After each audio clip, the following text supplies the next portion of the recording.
Bendecido día, hermanos, para este lunes 8 de marzo. Escuchemos el Evangelio según San Lucas. En aquel tiempo, Jesús llegó a Nazaret, entró en la sinagoga y dijo al pueblo: Yo les aseguro que nadie es profeta en su tierra.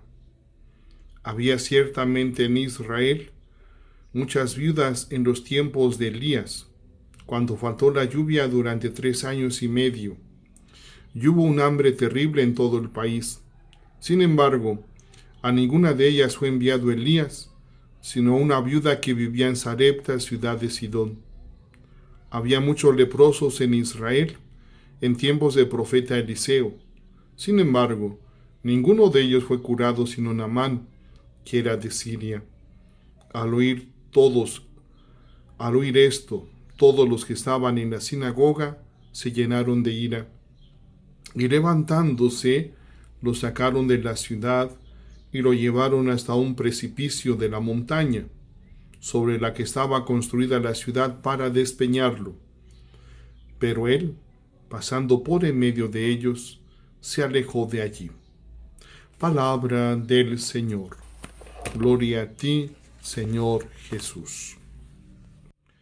Hermanos, escuchamos este pasaje del Evangelio según San Lucas, capítulo 4, versos del 24 al 30. La homilía de la primera lectura la hace el mismo Jesús en la sinagoga de su pueblo Nazaret. Recrimina a los fariseos por no haber sabido captar los signos de los tiempos. La viuda y el general, ambos paganos, favorecidos por los milagros de Elías y de Eliseo, sí supieron reconocer la actuación de Dios. Una vez más, en labios de Jesús, la salvación se anuncia como universal, y son precisamente unos no judíos los que saben reaccionar bien y convertirse a Dios, mientras que el pueblo elegido se hace de oídos sordos. No les gustó nada a sus oyentes lo que les dijo Jesús. Lo empujaron fuera del pueblo con la intención de despeñarlo. La primera homilía ante sus paisanos, que había empezado con admiración y aplausos, acaba casi en tragedia. Ya se vislumbraba el final del camino, la muerte en la cruz. Estoy sediento del Dios que da la vida. Cantamos hoy en el Salmo responsorial, es el Salmo 41. Una verdadera conversión está basada en un gran deseo de conocer a Dios. Todo lo demás es aún básicamente egoísmo. Naamán estaba leproso y no fue curado sino cuando aprendió a superar su preocupación por alcanzar la salud para abrir su corazón al conocimiento de Dios. Dios se revela y lleva a cabo su obra por medios muy sencillos. El Jordán es solo un río, y el bautismo es una simple inmersión en el agua.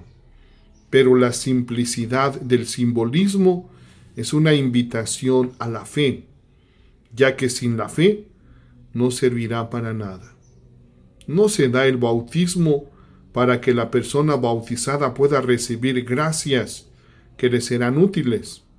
El bautismo es un encuentro con el Señor, para que la persona bautizada comience a vivir de Él, que es la fuente de la vida. Hermanos, es el mismo Jesús nuestro Señor en este pasaje del Evangelio, que al ver la incredulidad de sus paisanos, pronunció estas palabras: que nadie es bien recibido, ningún profeta bien recibido en su tierra, en su familia. Cristo Jesús, el profeta por excelencia, viene a los suyos y los suyos no lo reciben. Parecía que sí, quedan admirados, sorprendidos, comentan que enseña como quien tiene autoridad, pero cuando empieza a enseñar otras cosas, simplemente lo rechazan. Y es cuando Jesús pronunció estas palabras, estos ejemplos del leproso Naamán, que era de Siria, o la pobre viuda de Sarepta, cómo ellos sí reconocieron a Dios, abrieron su mente, su corazón. Pero ahora que está el Hijo de Dios, que viene a predicar palabras de vida eterna, simplemente lo rechazan. Pues vamos a pedir a Dios que abra nuestra mente, nuestro corazón.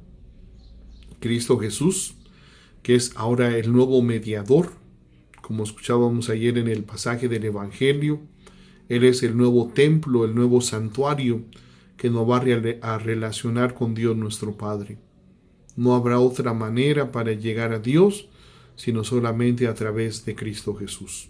Pues pidámosle al Señor que aumente nuestra fe, que nos recuerde nuestra dignidad de hijos de Dios que hemos recibido en el bautismo, y en este tiempo de Cuaresma, pues logremos una verdadera conversión, abriendo nuestra mente, nuestro corazón a las enseñanzas de Cristo, y estemos dando testimonio de verdadera vida cristiana, haciendo el bien a nuestros hermanos, cumpliendo ese mandamiento del amor, de amar al prójimo exactamente como Cristo nos ama a cada uno de nosotros.